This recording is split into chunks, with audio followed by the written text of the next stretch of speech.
सोचिए एक चेहरा जिसके ऊपर काला कपड़ा है, हाथ में हथकड़ी और चारों तरफ पुलिस का पहरा। मगर कौन है ये शख्स? क्यों इसे ऐसी सख्त सुरक्षा के बीच लाया गया और आखिर किस जुर्म ने इसकी आंखों में वो सिहरन पैदा कर दी है जिससे सामना करते हुए भी रूह कांप उठे?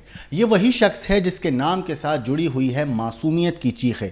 वो मासूमियत जो ना समझ पाई फरेब, जो पहचान नहीं पाई शिकारी को और ना ही कभी लौटा पाई अपनी सांसें। पुलिस की गिरफ्त में खड़ा ये अपराधी सिर्फ एक नाम नहीं है दोस्तों, ये एक खौफ है, एक ऐसा डर है जिसने कई घरों से हंसी छीन ली, कई चेहरों से मासूमियत चुरा ली। पर सवाल ये है, ये दरिंदगी की हदें पार करने वाला इंसान है या फिर एक साइको किलर जिसकी सोच और साजिश किसी को भी हैरान कर दे। मामला एक छोटे से शहर का है, लेकिन गुनाह ऐसे कि पूरे देश को दहला दे।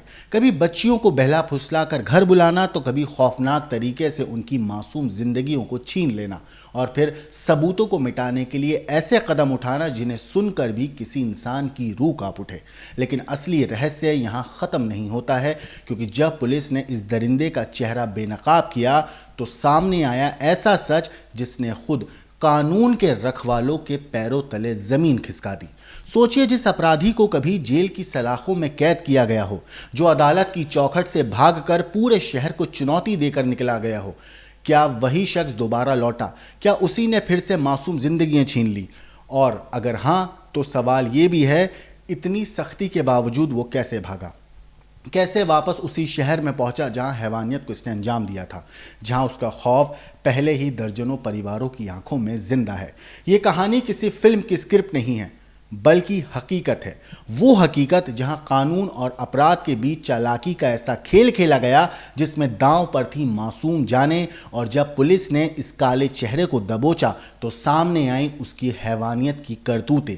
ऐसी करतूतें जिन्हें सुनकर आप सोच में पड़ जाएंगे, क्या वाकई कोई इंसान इतना गिर सकता है? क्या वाकई कोई अपराधी जेल, कोर्ट और पुलिस की पकड़ को इतनी बार मात दे सकता है? और अगर हां, तो क्या हमारी सुरक्षा व्यवस्था कहीं ना कहीं कमजोर है? आज हम आपको लेकर चलेंगे उसी काली गली में जहां मासूमियत चीखी थी, जहां कानून बेबस हुआ था और जहां साइको किलर सलामत अली अंसारी की दहशत ने हर किसी का चैन छीन लिया था। और अब सवाल सिर्फ एक है, आखिर कौन है ये शख्स? कैसे खुली इसकी पोल और कैसे इसका पर्दाफाश हुआ? ये जानने के लिए आपको सुननी होगी ये पूरी दास्तान, जो शायद सुनते हुए भी आपकी रूह को कपा दे। चेहरे पर काला कपड़ा और पुलिस वालों की कस्टडी।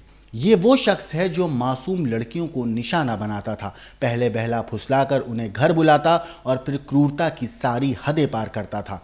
नाम है सलामत अली अंसारी। इस साइको किलर की क्रूरता की कहानी ऐसी है जिसे सुनकर हर कोई इंसान हैरान हो जाएगा। इसकी काली करतूतों का खुलासा दोस्तों तब हुआ जब 7 साल की मासूम की हत्या के मामले में पुलिस को कामयाबी मिली। गिरफ्तारी के बाद जो खुलासा हुआ वो और चौंकाने वाला था। जैसे ही साइको किलर की पहचान हुई, पुलिस के पैरों तले जमीन खिसक गई, क्योंकि ये वही आरोपी निकला जो 4 अगस्त को कोर्ट से फरार हुआ था। दरअसल 2 साल पहले भिवंडी शहर पुलिस स्टेशन इलाके में एक 6 साल की मासूम बच्ची की रेप करके हत्या कर दी गई थी। लाश को बाल्टी में छिपाकर कातिल कमरा बंद करके फरार हो गया था। 20 सितंबर 2023 को पुलिस ने सलामत अली को बिहार से गिरफ्तार किया था। थाने जेल में बंद सलामत को इसके बाद 4 अगस्त 2025 को सुनवाई के लिए कोर्ट लाया गया, लेकिन पुलिसकर्मियों को चकमा देकर यह फरार हो गया। कोर्ट से फरार होने के बाद आरोपी दोबारा उसी शहर लौटा जहां पर इसने हैवानियत को अंजाम दिया था। इसकी इतनी ज़्यादा हिम्मत थी और मासूम बच्ची के साथ दरिंदगी करी इसने। फिर निर्मम हत्या करने के बाद इस बार भी ये वारदात को अंजाम देकर ये साइको किलर फरार हो गया था, लेकिन अब की बार ज़्यादा देर तक बच नहीं पाया, क्योंकि रात को ही जैसे पुलिस को इत्तला मिली, भिवंडी पुलिस ने जवानों का एक टीम बनाई और एक्शन में आए ये लोग और आरोपी को दबोच लिया गया। गिरफ्तारी के बाद साइको किलर का मेडिकल कराया और भिवंडी कोर्ट में पेश किया गया, जहां से 8 अक्टूबर 2025 तक पुलिस को रिमांड मिली है और इसे रिमांड पर भेज दिया गया है। अब मामले की आगे की जांच निजामपुर पुलिस कर रही है। इस पूरे मामले पर पुलिस का क्या कहना है, एक बार आप सुनिए। निजामपुर पुलिस स्टेशन भिवंडी के जुरिडिक्शन में एक आरोपी है बिहार का, उसका नाम है सलामत अली अंसारी। इसने 7 साल की एक लड़की है, उसके साथ अनैतिक कृत्य करके उसका मर्डर किया है। यह आरोपी को भिवंडी पुलिस ने 5 घंटे में अरेस्ट करके अटक किया है और उसको कोर्ट में दाखिल करके 7 दिन की पुलिस कस्टडी ली है। इसका कोई पुराना रिकॉर्ड है सर? इसने 2023 में भिवंडी शहर पुलिस स्टेशन की जुरिडिक्शन में ऐसा ही सेम अपराध किया था और ये कोर्ट से भागा था। 2 महीने के बाद ये आदमी यहाँ भिवंडी में कृत्य करने के बाद हमें मिला है।